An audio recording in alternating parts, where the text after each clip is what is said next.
Senhor Jesus. E dizer que é motivo de alegria e de satisfação estar com vocês nesta manhã de sábado. Né? Se não tivesse pandemia, com certeza eu estaria em algum lugar nesse país fazendo esse trabalho da pessoa Tá idosa. brincando. Oh, caramba, essa rua parece. Então,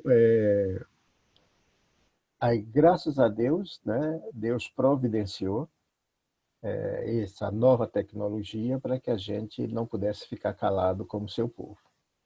Eu costumo dizer que na época de Moisés, Deus usou lá a pedra, né, para entregar os mandamentos. Na época de Paulo, Deus usou os pergaminhos. Na época de Gutenberg, Deus usou o papel. E agora, na época de Bill Gates, nós estamos usando as novas tecnologias, né? Novas tecnologias. Então, Deus vai preparando a história, né, para que o seu povo nunca fique calado, para que ele sempre seja anunciado. Então, isso é muito importante. Né? Quero dizer que realmente a gente fica um pouco aprisionado, embora não tenha tornozeleira, né? Mas a gente fica aprisionado em nossas casas por conta dessa pandemia e que, com certeza, daqui a um tempo isso vai melhorando, mas, por enquanto, nós estamos com algumas dificuldades, principalmente nós que somos idosos. Então, precisamos entender bem isso. E sempre tem sido um questionamento com relação à saúde mental do idoso nesse período de isolamento. Por quê? Porque o idoso ele tem uma atividade enorme. Basta lembrar o seguinte, veja, quando chega a aposentadoria, o idoso sofre muito, porque para de trabalhar, vem com vida constante, né? Num carrossel que cada vez mais vai entrando equipamentos nesse carrossel, e quanto mais ele fica pesado, mais gira mais rápido, e de repente tem um freio. Né? Eu comento isso com relação à minha pessoa. Né? O, o ano passado eu fiz não sei quantas horas, eu fiz mais de 50 voos, né? O ano passado. Parece que foi 150 voos, se não me falha a memória.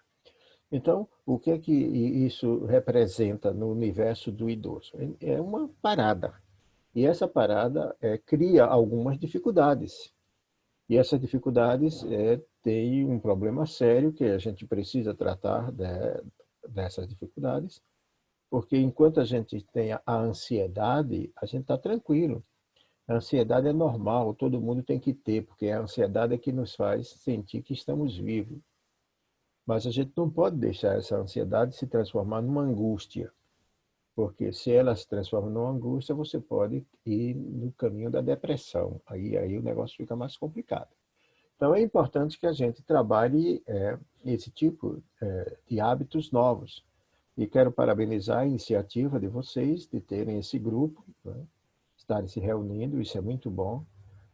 As pessoas pensam que os idosos não são carentes, que os idosos já estão completos, mas na realidade não. Idosa, né, uma pessoa idosa é uma pessoa carente. Agora, geralmente não externa a sua carência para não preocupar a família, filhos, netos, essas coisas. Mas há uma carência sempre porque nós somos seres humanos. Né? A única coisa que nos completa é Cristo. Fora de Cristo, nós temos vazios nas nossas vidas. E esses vazios, eles podem ser preenchidos do ponto de vista humano e pode ser preenchido do ponto de vista divino através do Espírito Santo. Mas, se for um caso humano, como é o nosso caso hoje da pandemia, nós precisamos trabalhar essa questão para não desenvolver, né, uma angústia. Lembrando para os irmãos que envelhecer é um dom de Deus, é uma bênção, e que Deus nos deu um nível de vida. Por exemplo, Deus nos deu 120 anos para vivermos, 120. Quem morre antes dos 120 está perdendo. Né? Aquela coisa de Moisés lá, dizer enfado e canseira, 2 versículos antes você vai verificar lá que ele O infarto de câncer é por conta dos pecados e não por conta da vida, né? Expuseste diante de ti os meus pecados e as minhas transgressões, né? Então, a gente vai envelhecendo e é uma honra envelhecer. Eu mesmo não gosto de ser chamado de jovem. Quando alguém me chama de jovem, eu digo, está repreendido em nome de Jesus, né? Porque eu não sou jovem, eu sou idoso. Meu cabelo está ficando branquinho aqui, não é porque eu estou ficando velho, envelhecendo, não, é porque a melanina foi embora. É melhor que vá a melanina do que os cabelos, né? Tá entendendo? Então, que vá, fique branco, né? Não me deixe calvinista, né?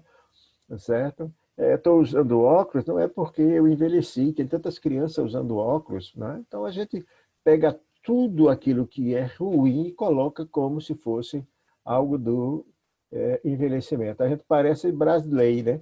Aquele lá, servo de Davi, que Davi mandou chamar ele para morar em Jerusalém. Não, não, porque meus olhos já não veem isso, não sinto mais o cheiro das flores, não escuto mais os cantos das donzelas, deixa eu morrer aqui. Não, não é assim. Não é porque nós envelhecemos, porque às vezes chegou a aposentadoria é um trauma muitas vezes para a pessoa idosa, porque torna a pessoa idosa inativa, e aí a pessoa entra nesse processo, aceita isso, e aceitar ser inativa é muito ruim. Leva à depressão, à autonegação e baixa a estima da pessoa. Então, nós hoje estamos vivendo nesse período, não só o Brasil, mas no mundo, né, esse período de pandemia que tem causado muitos problemas na vida do idoso. Vez por outra, eu acredito que vocês escutam aí falando de violência do idoso em casa, né, que aumentou agora no período de pandemia. A violência contra a mulher, a violência contra a criança e com idosos também. E com idosos, ainda a situação fica escondida, porque geralmente quando há uma violência contra idoso, ele fica coberto, né, nesse manto sagrado, né, da família sagrada, onde ninguém pode penetrar para criar alguma dificuldade de reação com relação à violência. A gente viu muito bem, dia 15 de junho, é o dia de luta, né, contra a violência à pessoa idosa, e as estatísticas eram muito grandes. Então, nós estamos vivendo num momento, certo, que temos muitos desafios como igreja, né, como família, como sociedade e como nação, né? O que nós precisamos neste momento é compreendermos o novo paradigma social que está diante de nós. Há um novo paradigma, né? Mudou assim, de repente, né? Feito o poeta dizia, para o mundo que eu quero descer, né? Só que parou o mundo, mas a gente não pode descer. Então a gente tem que se readaptar a esse mundo, né? Esse novo mundo. As coisas mudaram e vinha já mudando e a gente nem percebíamos. Muitas igrejas foram trabalhando essa questão da internet e hoje está muito bem. Outras não, outras tinham medo da internet, né? Como eu costumo dizer, que quando chegou no Brasil o pessoal dizia que internet era negócio do cão, porque é www.com.br, aí quando lá é diabo.com.br, não é isso? Dizia que era do diabo, né? A internet era do diabo, e parou no tempo. Mas hoje estão, sim, reestruturando para viver esse novo paradigma. Veja, antigamente a gente tinha táxi, né? Ligava para o táxi aí e tal. Hoje a gente chama o Uber. Antigamente a gente tinha o quê? Carta. Escrevia uma carta, passava 3, 4 dias para chegar, né? Fulano morreu. Aí quando o cara sabia lá, já estava a missa dos católicos aí para 30 dias, né? Porque o tempo da carta demorava muito. Hoje é e-mail, né? Hoje é e-mail. Você batia foto, né, numa maquininha, mandava revelar. Hoje, ó, a Kodak faliu. A Kodak faliu, né? É, ia para viajar, queria hotéis. Hoje não, você vai para o Ibis, né? Ibis, né? Um negócio assim. Faz lá, aluga um apartamento, né? Tá certo? As empresas hoje, com essa pandemia, já descobriram que não precisa de grandes prédios para as suas sedes, porque o trabalhador de casa faz o trabalho sem precisar ocupar espaço nenhum. Veja que coisa. Imagine o, o, o lucro, né, que as empresas vão ter sem investir nessa área. Passagem de avião, hotel, isso, aquilo. Se você de casa, na beira-mar, deitado numa rede, tomando água de coco, está trabalhando, né? Que coisa legal, né? Tirando o risco do coronavírus, né? Aqui em Recife colocaram assim, liberaram as praias. Os recifenses não tem medo do coronavírus, vão tudo para o mar. Olha, o recifense não tem medo de tubarão, quanto mais de coronavírus, né? Então vai para a praia, vamos lá, né? Certo? E etc. por aí. Então, é outro paradigma. A igreja, certo?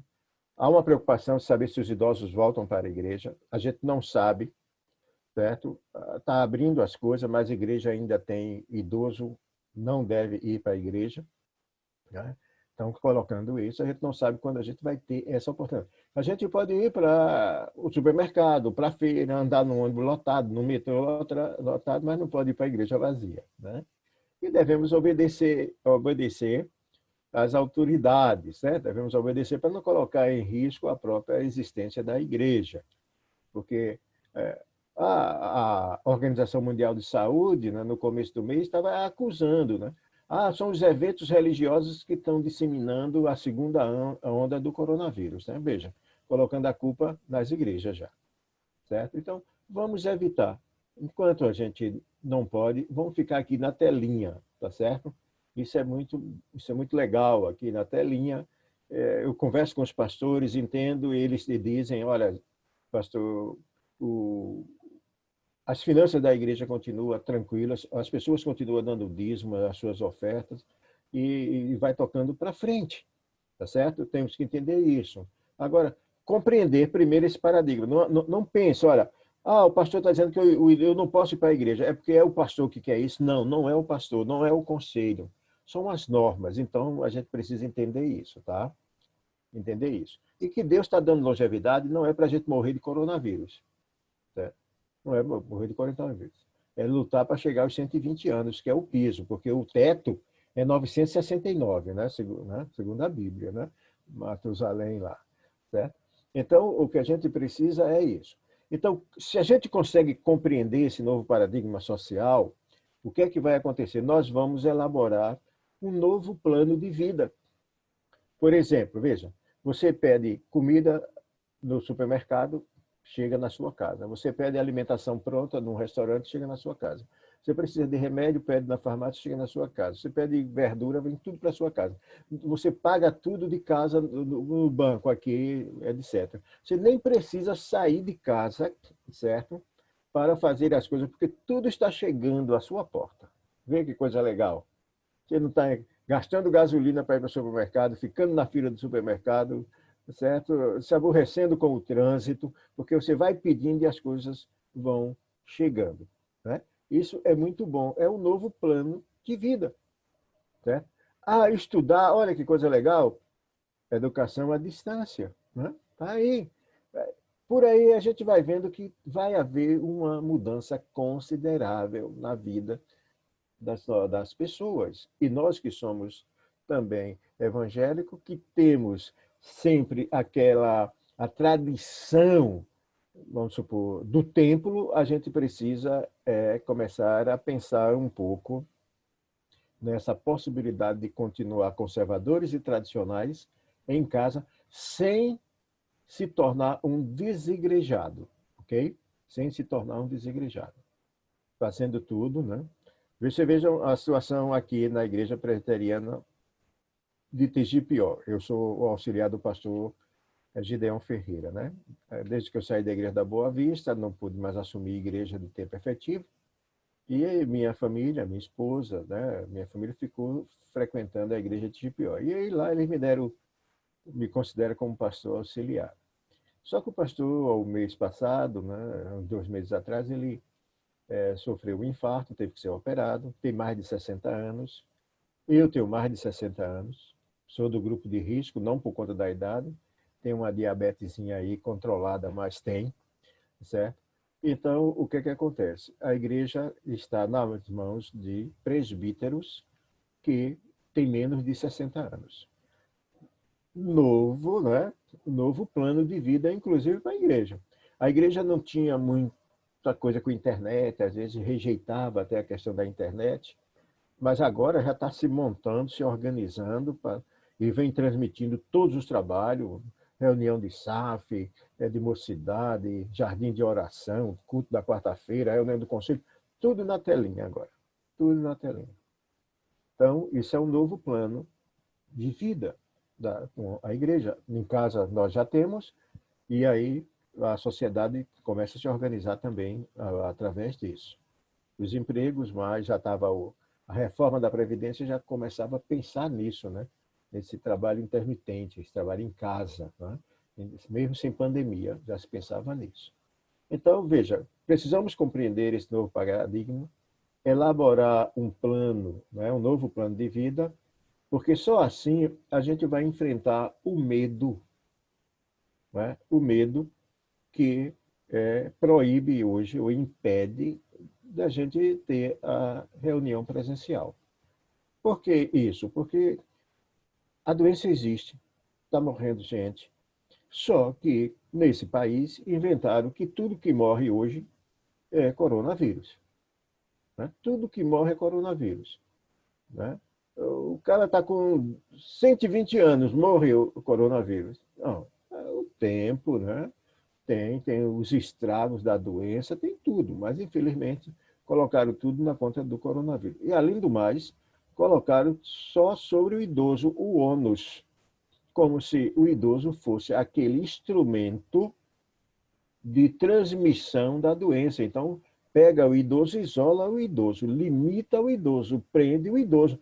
Ah, é zelo. Ó, menos zelo e mais razão, certo? Mais razão. Se existem condições de melhorar a qualidade de vida, de se ter um remédio que mesmo não seja direto para essa doença, porque vírus a gente sabe que não tem remédio, pegou uma gripe, aí você, vou tomar um comprimido tal, você toma para aliviar o sintoma da gripe, porque a gripe mesmo em si, ela chega num período e vai embora, né?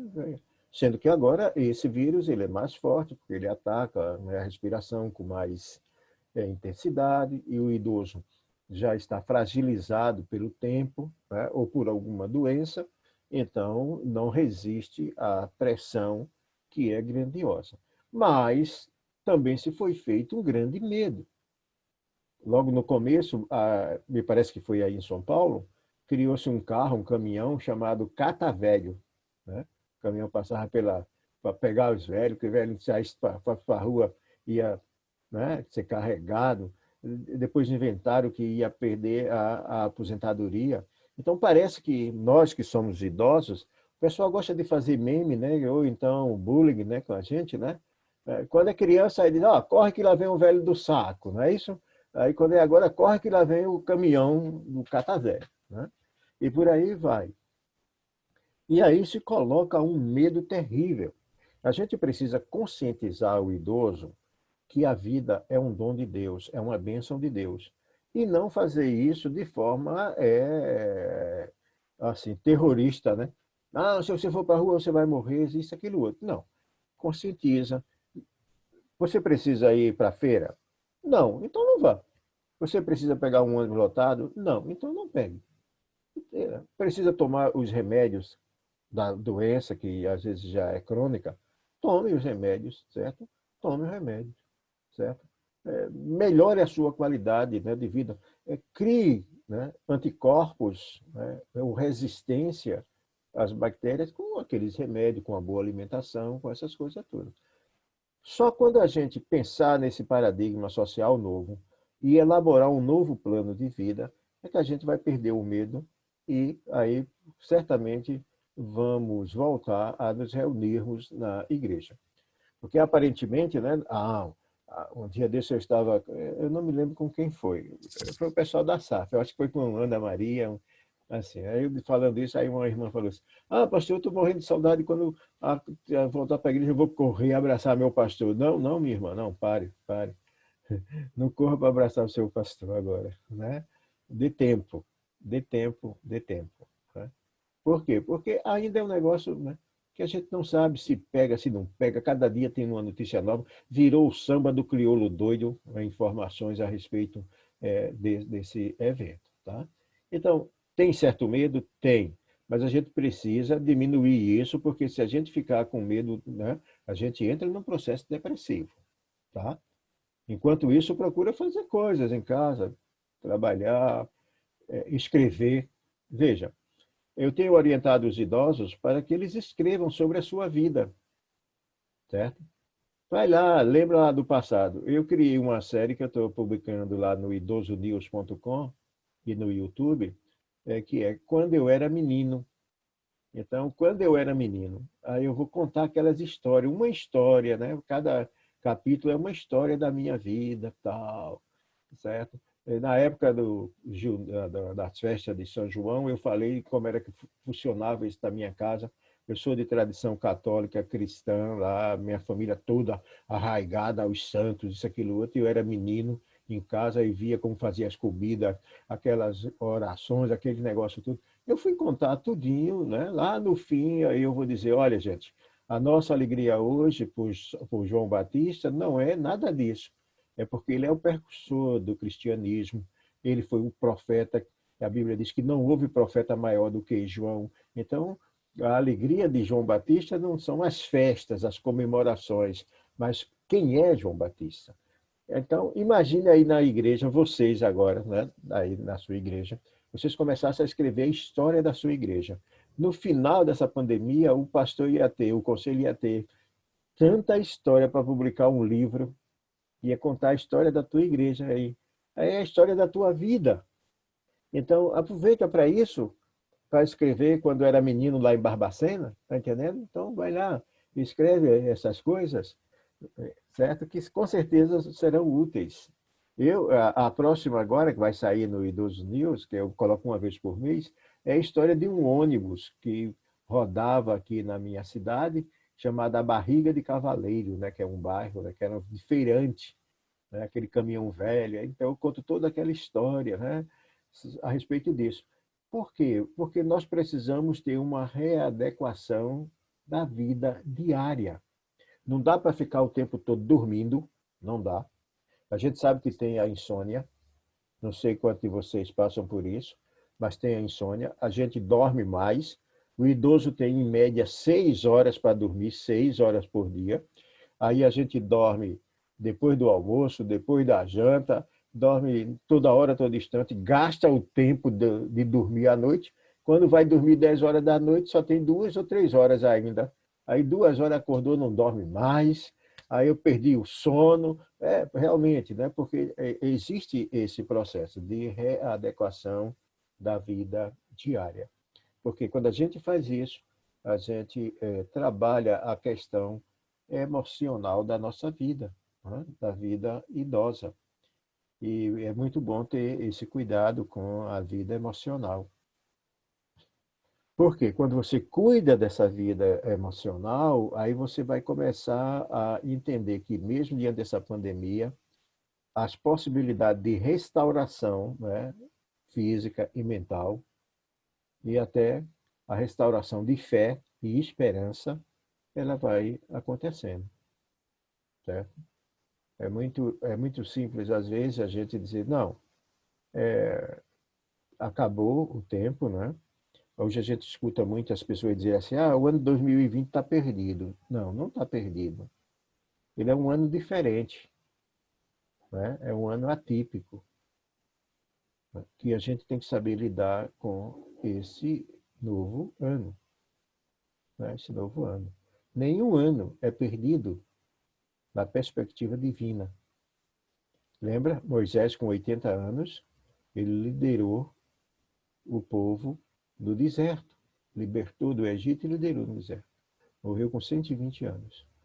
Nem usava óculos, né, Moisés? Nem estava cansado, nem enfadado. E na perspectiva divina, né, a idade, né, o fortalecimento vem de Deus. E aí, com certeza, quando a gente restaurar toda essa esperança, a autoestima, perder esse medo, nós vamos ter o retorno das nossas atividades presenciais. Com algumas restrições? Sim, certo? Sim. Mas vamos ter. Porque a gente agora não vai ficar em casa com a boca escancarada esperando a morte chegar. Não dá para fazer isso. Né? Não dá para fazer isso. Se entregar, fazer da casa o túmulo, né?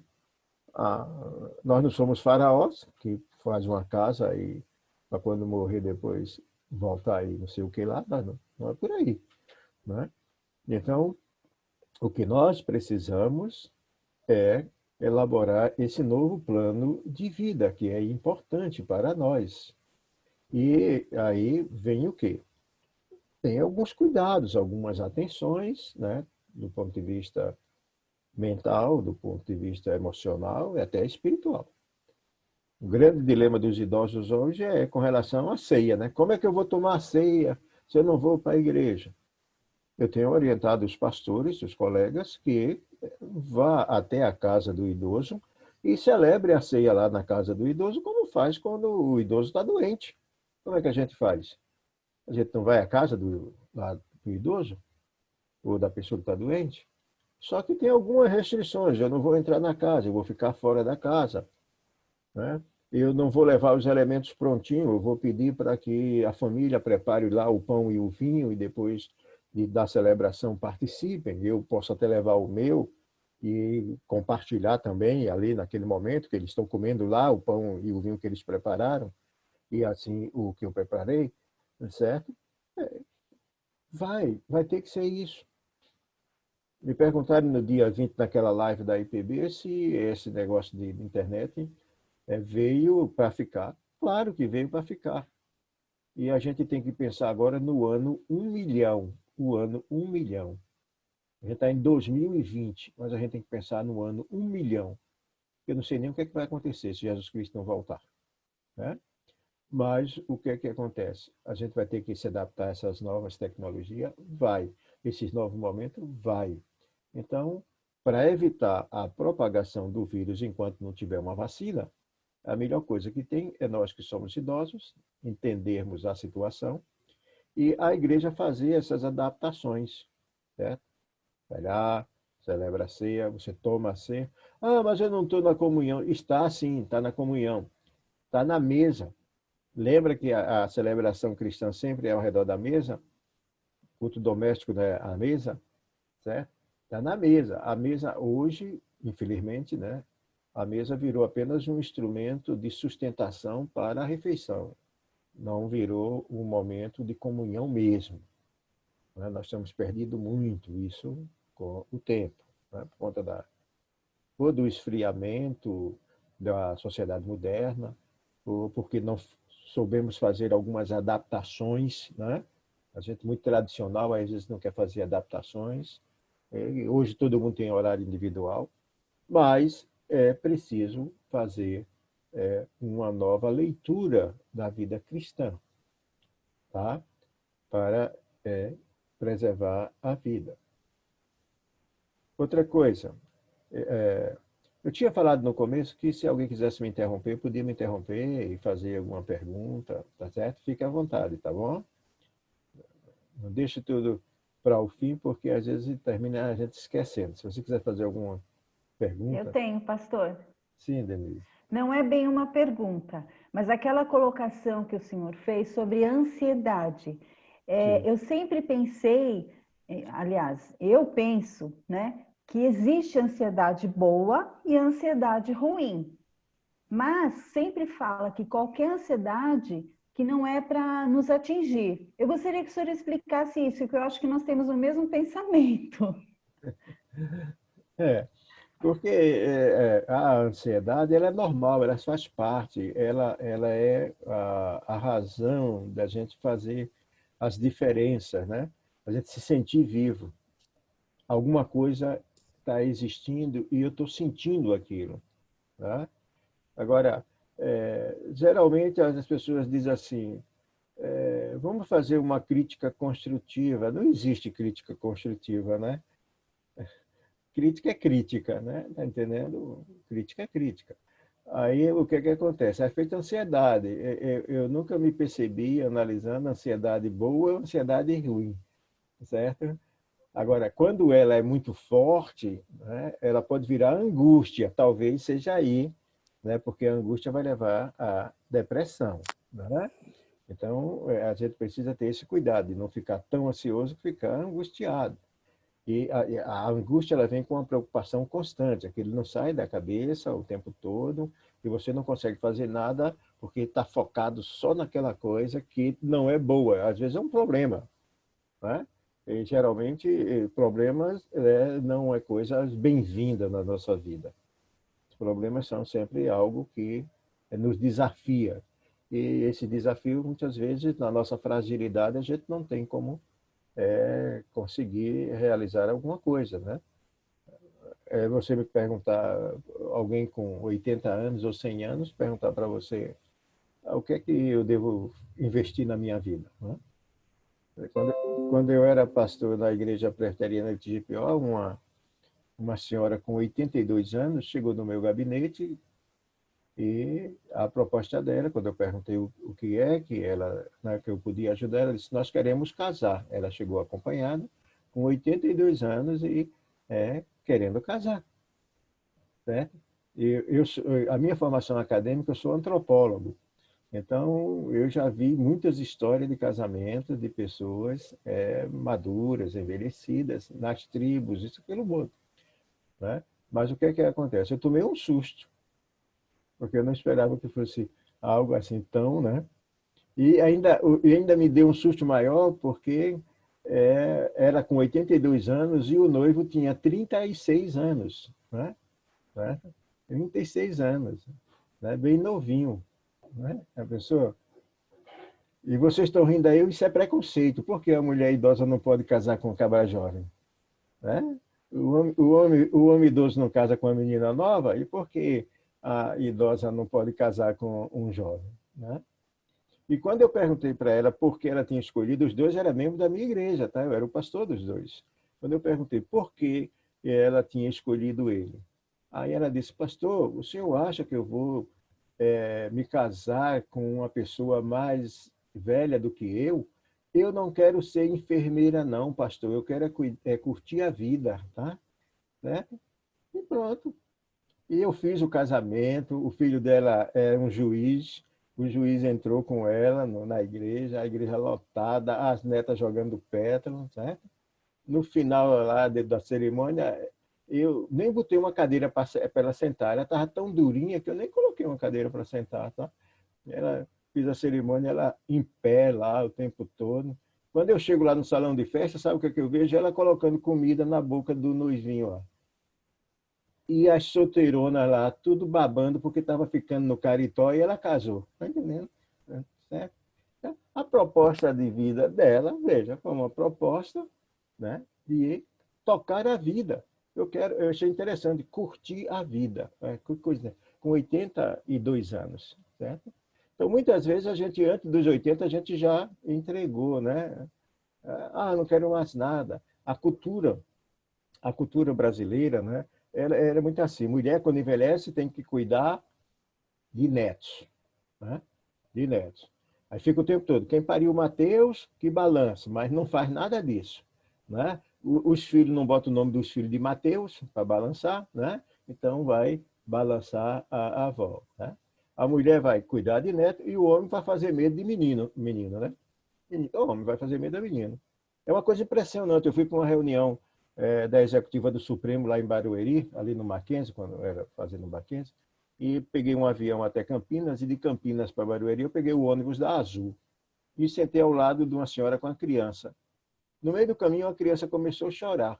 Aí sabe o que a mulher fez? Pegou a criança, balançou assim e disse: olha o homem aí, olha o homem aí. A menina botou um olhão para mim e parou de chorar. Quer dizer, eu estou fazendo medo da menina, né?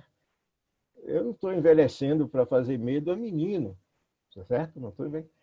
Eu estou envelhecendo plantado na casa do Senhor para produzir fruto, mas a ideia é essa. E o que acontece é que muitos idosos fica com essa ideia na cabeça. vamos botar um sangue novo. Ah, isso é para os jovens. Não existe isso. Né? Não existe isso. O idoso precisa abrir um pouco a mente. Ah, não existe mais crente como antigamente. Não é para existir crente como antigamente. Crente como antigamente já morreu, certo? O crente é de hoje. Eu sou pastor para crentes de hoje. Quem morreu, olha, eu cuido de, veja só, eu cuido de pré-idoso e de idoso, não é isso? Idoso e pré-idoso. Eu não cuido de pós-idoso. Por que eu não cuido de pós-idoso?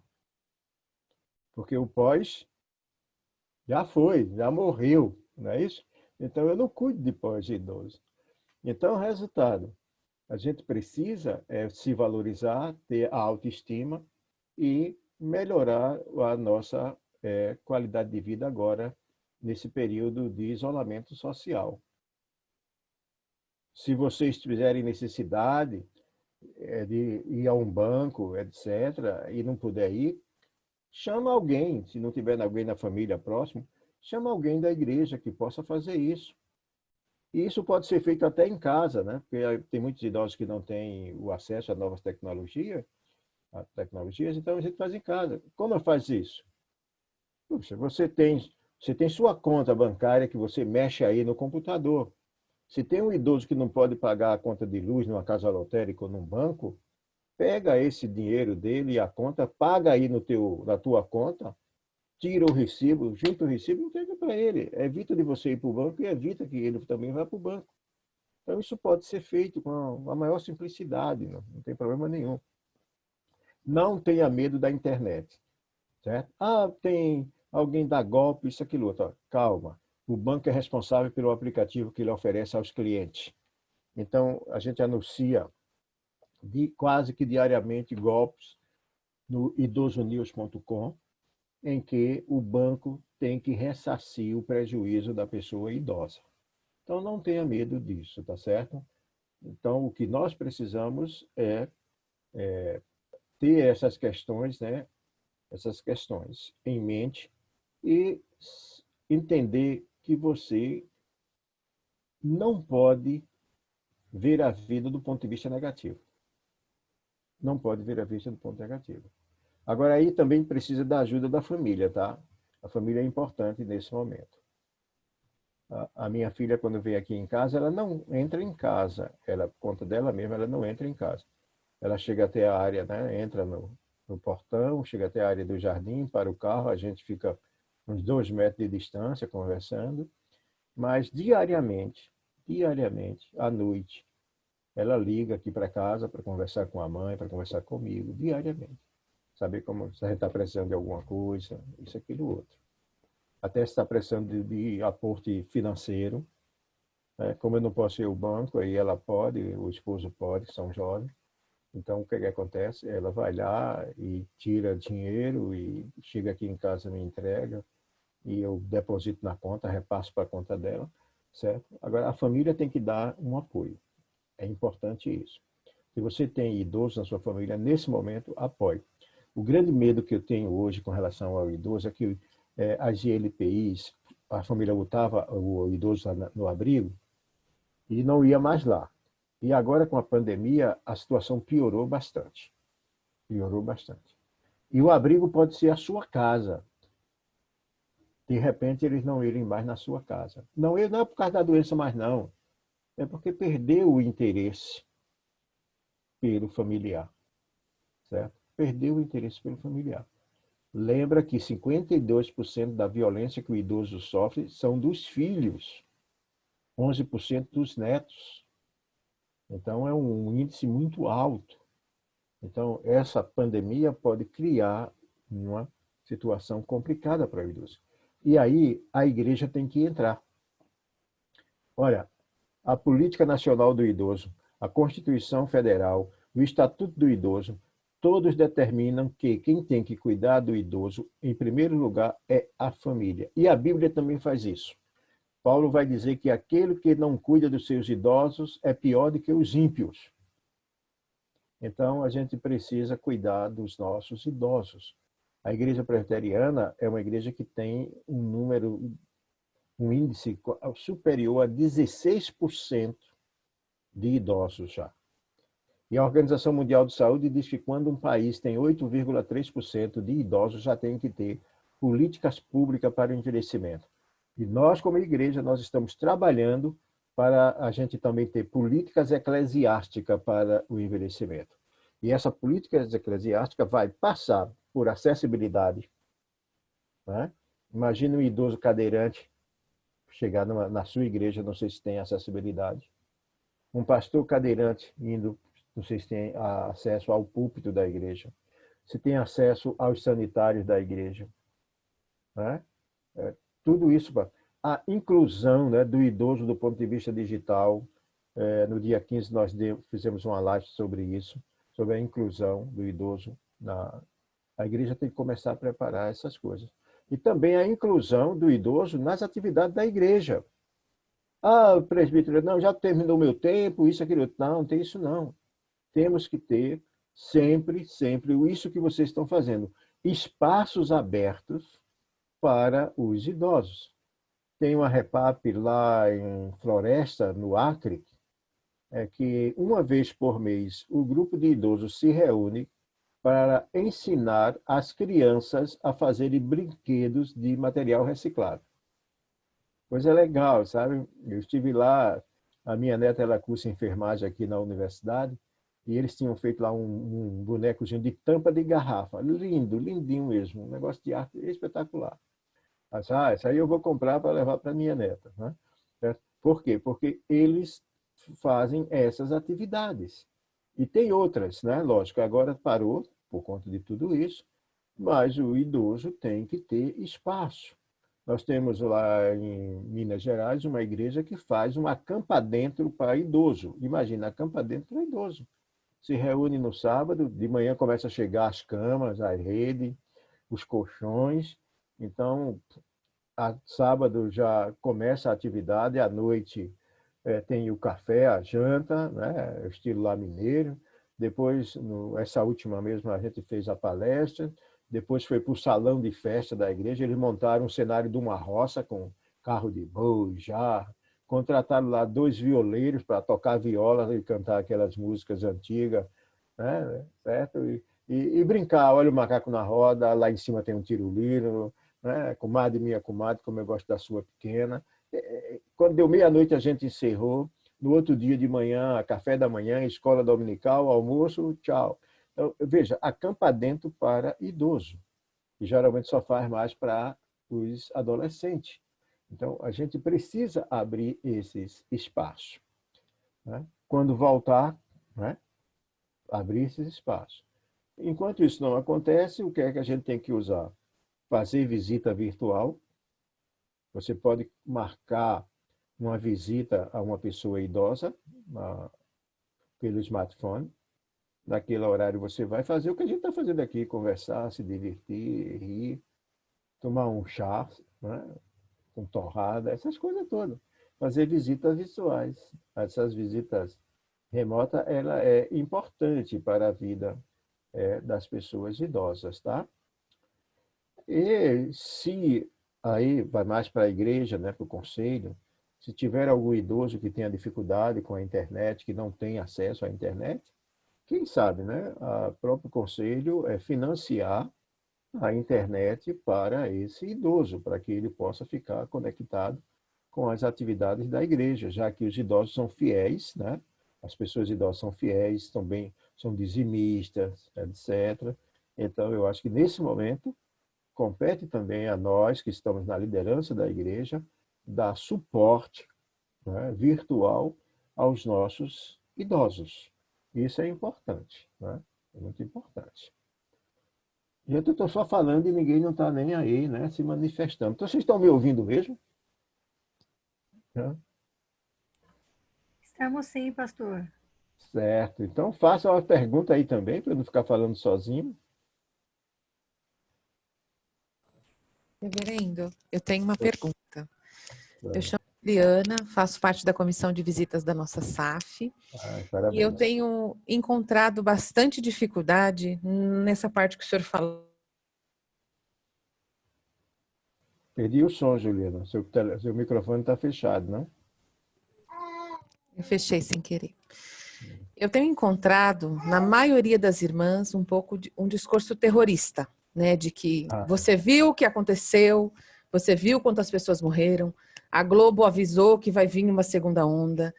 E, assim, é muito difícil lidar, porque acontece até desentendimentos durante a visita a respeito do terrorismo que muitas acreditam, né? Eu acho que o senhor foi muito sensato nas colocações de que a gente precisa se cuidar, né? Se resguardar nesse momento, mas sem o pânico. Que eu acho que isso muitos idosos estão enfrentando nesse momento. Exato. É lógico que quando você for fazer uma visita, você conversa com a pessoa e conversa com a família. E cria um protocolo de visita, tá certo? Uma das coisas que eu também recomendo é que, se quiser ouvir noticiário, 1 hora só por dia. E nunca vai escutar o noticiário antes de dormir, para você não ter pesadelo. Né? Pesadelo. Lógico que tem uma imprensa, né, que ela tem prazer, né, em ser funerária, né? Ser funerária, vou agora usar a palavra que foi usada aí, ser funerária. E o envelhecimento, ele mete medo porque ele aproxima da morte. E se toda hora, todo instante, a gente está vendo essa questão, morreu, morreu, morreu, morreu, cova, cova, cova, cova, né? A gente vai criando esse medo. Né? No Brasil, hoje, se você pegar os dados do cartório público, né, o portal dos cartórios do Brasil, você vai verificar que a quantidade de pessoas que morreram entre janeiro e junho de 2019 foi bem mais do que as que morreram entre janeiro e junho de 2020. E não tinha pandemia. Lá eles colocam, né, que a gente vê mesmo que não tinha a pandemia do Covid, né? Mas o que é que aconteceu? Infelizmente, né, houve um revestimento político da situação, não é? E isso criou o medo. Criou o medo. Além do mais, tem uma coisa interessante. Por que a gente tem que ter esse cuidado? Olha, se houver, por exemplo, eu tenho 68 anos. A minha neta tem 22 anos. Eu e ela, se a gente precisar de um respirador e só tiver um, a medicina vai fazer a opção por ela. Não é só aqui no Brasil, não. Isso aconteceu agora na Itália, na Espanha, e sempre foi assim. Aqui no Brasil mesmo, sempre foi assim. A opção de vida é para aquele que tem a possibilidade de viver mais. Aí, por isso que a gente precisa ter o cuidado. Agora, o medo foi maior. O medo foi maior, certo? O medo foi maior. Porque as pessoas têm isso. Eu não sei se vocês se lembram, mas os mais idosos se lembram, que quando Fernando Henrique criou a vacina da gripe, todo mundo dizia que era a vacina para matar idoso. O governo não quer pagar a aposentadoria, está vacinando, o pessoal vai morrer, e etc, etc. A gente verificou que nada disso. A vacina até contribuiu para a longevidade. Né? Veio aí os vírus, veja, em outros governos mesmo, veio vírus terríveis que mataram mais do que está matando hoje. Mas a gente nem sabia. O H1N1 mesmo veio muito forte, matou muita gente, e a gente nem sabia. É uma gripe, lembra que todo mundo dizia que era uma virose? Ia para o médico, virose, virose, virose. Não, todo mundo só falava em virose. Não é? Certo? Só que agora a coisa, com o advento aí, né, das comunicações, tomou um rumo muito, muito grande. E você vai ver aí as notícias, né, e lá as pessoas que estão isoladas, como no caso de New York e outros estados americanos, eles foram mais contaminados do que aqueles que estavam na rua. É um negócio meio louco, né? Sei que vocês aí em São Paulo estão sofrendo bastante aí com algumas coisas, né? Aqui aparece muito notícia de São Paulo. Não sei se aparece notícia da gente aí, mas de São Paulo, aqui, todo dia tem audiência de Dória com o pessoal da imprensa, aquele negócio, e a televisão vai mostrando. E vai, né? Ontem mesmo, num canal de televisão, teve um prefeito que comprou, parece que 1.200 caixões numa cidade do interior do Pará, 1.200 caixões. Só morreram 21 pessoas. Veja, ele comprou 1.200 caixões. Está entendendo como é que é a coisa? Então, isso, aí passa o caminhão para entregar caixão, tá vendo que está morrendo gente? Não, não é por aí. Esse medo é que a gente precisa perder. A gente precisa perder o medo, mas ter cuidado com a doença. A doença existe e ela é mortal, certo? Ela é mortal. E não só mata idoso. Aqui mesmo, na minha cidade, em Recife, teve uma pessoa, uma menina de 20 e poucos anos, assistente de enfermagem, que morreu. Alguém quer falar aí? Sou eu, pastor. Ainda hoje, pastor, as pessoas têm medo. Eu já ouvi muitas pessoas de dizerem que essa vacina é para matar. E não são só idosos, não. Até pessoas de meia idade também. Então, tem que perder esse medo, né? Como também o medo de determinadas coisas nessa época, que a gente vê que são coisas que são até inevitáveis. A vacina, realmente, ela pode ter reação, a gente sabe disso. Eu sempre oriento, eu tomo a vacina, todo ano eu tomo a vacina, né? Essa aqui também. Aí. Por quê? Porque cada ano o vírus vem mais forte. Então, se você passou um ano sem tomar a vacina, quando você for tomar no outro ano, a reação que você vai ter é maior, se você não contrair a doença. Está entendendo?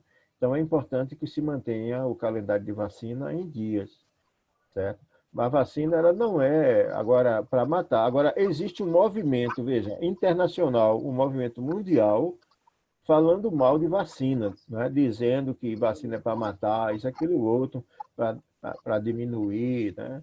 Eu me lembro que quando eu estava na universidade, né, um tempo aí, eu acho que já faz bastante tempo, eu li de um cientista inglês, ele dizia, tem que haver uma terceira guerra mundial para matar metade da população, né, para poder diminuir isso, aquilo, outro. Veja a loucura do sociólogo lá. Tá? Então, o que é que acontece? Hoje estão se pegando essas coisas, fazendo uma trama, né, para dizer isso. Lógico, se fosse do ponto de vista mesmo, que sem nenhum critério de humanidade, cada idoso que morre é menos despesa para o Estado. Isso a gente sabe. Mas, por outro lado, no Brasil, o Estado ele é econômico, ele é financeiro.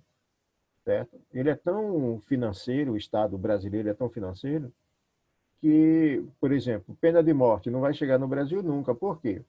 Ora, o cara matou outro, aí já é menos um pagador de imposto. Se o governo vai matar outro, já são menos 2 pagadores de impostos. Então, não há interesse, né, de acontecer isso. Então, isso totalmente do ponto de vista humanitário, querer que os idosos morram para diminuir o gasto, né, da Previdência, quem pensou isso foi o premier do Japão, um tempo desse aí, dizendo que os idosos tinham que morrer mais cedo para não gastar, o governo não gastar dinheiro. Mas no Brasil, pelo menos até agora, como política, a gente não vê isso, tá certo? Vê opiniões aí de pessoas que diziam, eu me lembro que vai morrer 1 milhão de pessoas no Brasil, aquele negócio todo, o terrorismo aí que é colocado, e não é por aí. Agora, lembra, né, que Deus te deu 120 anos para você viver. Tá? Agora, vamos lá, trabalhar para chegar aos 120 anos. Né? Em vez de ser Covid-19, é vida 20. Pastor, isso está na Bíblia, que Deus deu 120 anos? Sim, está lá, na Bíblia. Lá pertinho lá do dilúvio, Diz, meu espírito não contenderá com o espírito do homem, e os seus dias serão de 120 anos. Olha que coisa Tá bom. legal. Tá bom? Obrigada. Logo ali do dilúvio. Né? Moisés viveu 120 anos. Né? E muitos homens viveram mais do que 120 anos. E aí eu digo que 120 anos é o piso, porque o teto é 969. Quem viveu mais foi 969. Tá certo? Agora, em fada e canseira... Oi. Com relação à vacina que a gente toma, ela não dura assim o ano todo. Uma médica sempre diz que ela dura no máximo assim 10 meses. Mas é um incentivo para a gente tomar todo ano, não é mesmo? Como o senhor falou, o vírus vem mais forte, né? E aí a gente aproveita para tomar todo ano. E com relação aquela outra doença, sarampo, pastor, por exemplo, ela diz que ela atinge, uma pessoa contamina 18. Teve uma família aqui no bairro que eu moro que foi contaminada pelo sarampo. E isso aí ninguém diz. Né? Eu Então, acredito que contamina muito mais, não? Porque não é, bastou o primeiro ter o sarampo que pegou todo mundo. Né? Pois é. Então. Eu acho que na nossa idade a gente tem que se cuidar com relação a essas questões. Está entendendo? Verdade. Tem que se cuidar, porque eu mesmo não fui ensinado a envelhecer com qualidade. Eu vim trabalhar um pouco isso depois que eu comecei a trabalhar com idosos. Né? Eu trabalhava com crianças, eu era pastor de uma favela.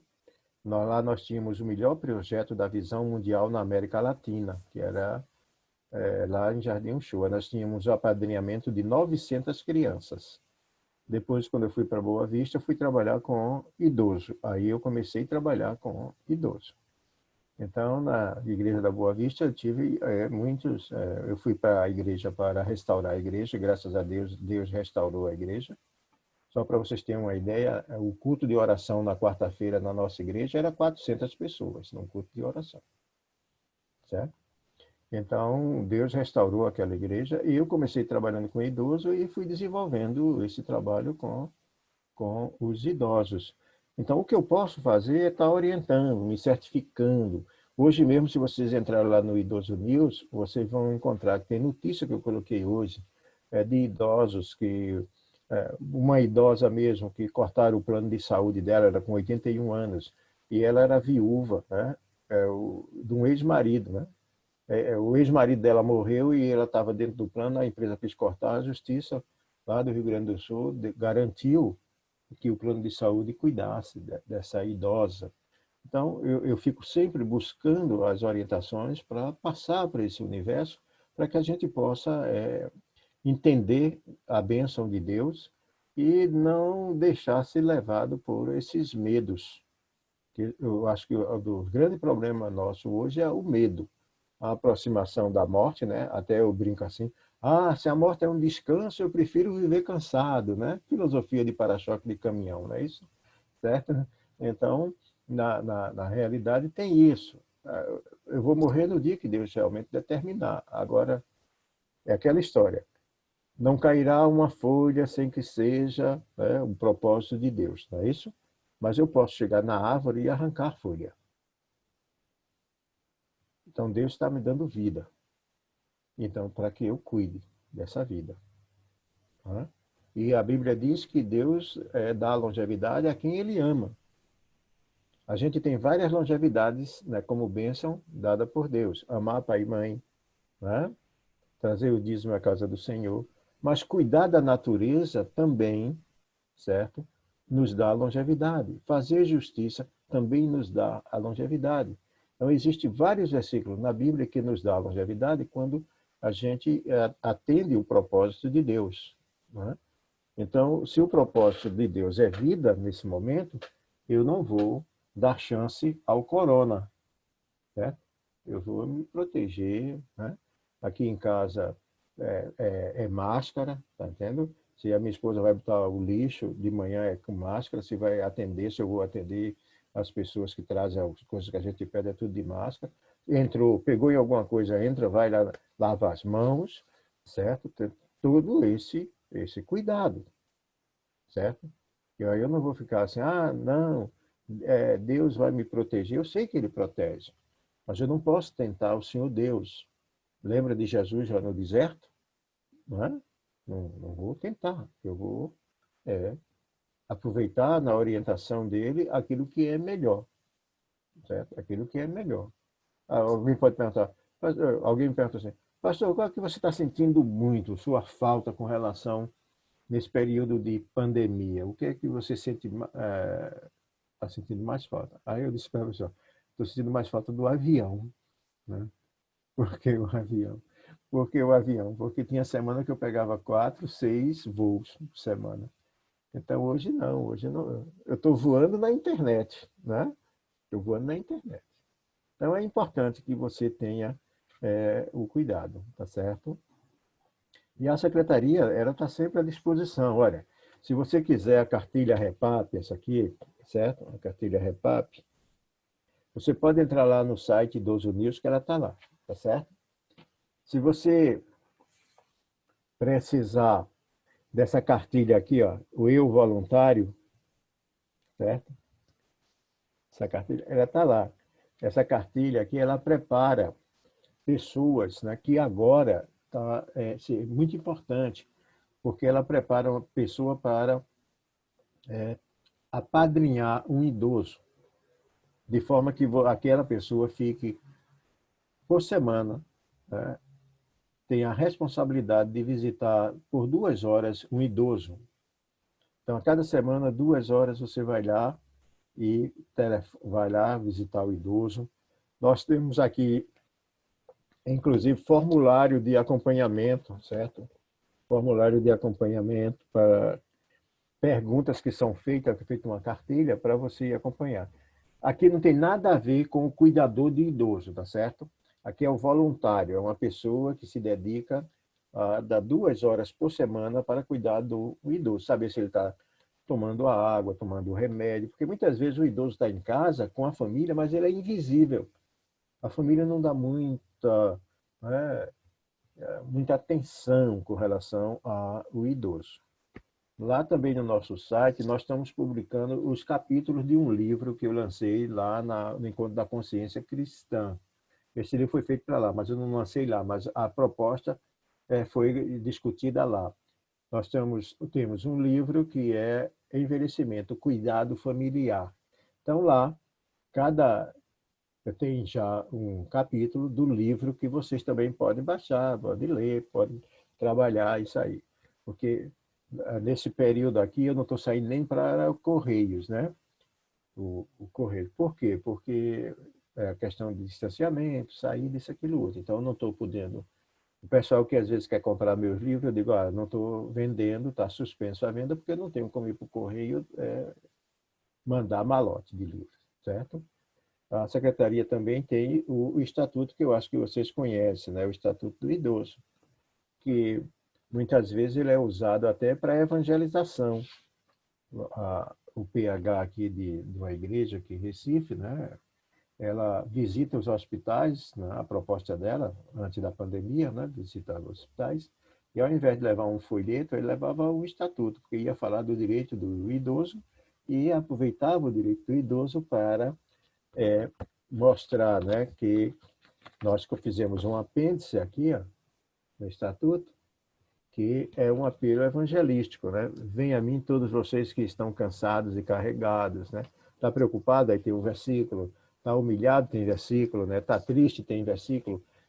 São propostas que a igreja precisa começar a trabalhar nesse período agora, porque vai mudar tudo, né? Aquilo que eu falei de planejamento. Muito bem, pastor. Nós agradecemos muito esse tempo que o senhor pôde dividir conosco, viu, seu dia, né? Sim. Estando conosco aqui nessa